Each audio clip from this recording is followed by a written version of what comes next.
அஸ்ஸலாமு அலைக்கும் வரஹ்மத்துல்லாஹி வபரகாத்துஹு. தினமும் ஒரு ஹதீஸ்.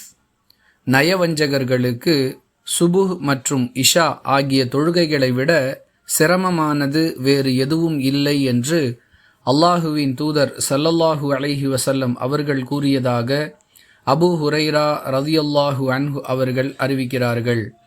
நூல் புகாரி, ஹதீஸ் எண் 657. அன்பிற்குரிய அல்லாஹுவின் நல்லடியார்களே, தொழுகைகளை முறையாக நிறைவேற்றக்கூடிய பெரும்பாலானவர்களுக்கு சுபுஹ் மற்றும் இஷா தொழுகைகள் சிரமமாக இருப்பதை உணரலாம்.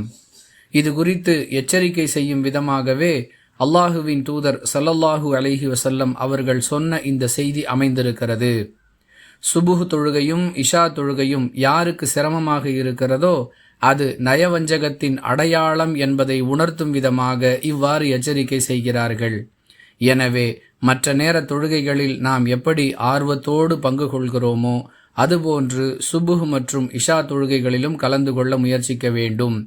ஏதோ ஒரு சந்தர்ப்பம், பயணம், இது போன்ற தவிர்க்க முடியாத காரணங்களால் இந்த தொழுகைகள் தவறி போவது என்பது யதார்த்தம்.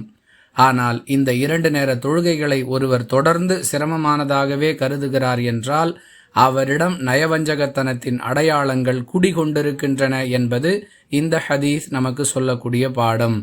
அல்லாஹுவை அஞ்சி நடந்து கொள்வோம். வாஹிரு தஅவானா அனில் ஹம்துலில்லாஹி ரப்பில் ஆலமீன். அஸ்ஸலாமு அலைக்கும் வரஹ்மத்துல்லாஹி வபரகாத்துஹு.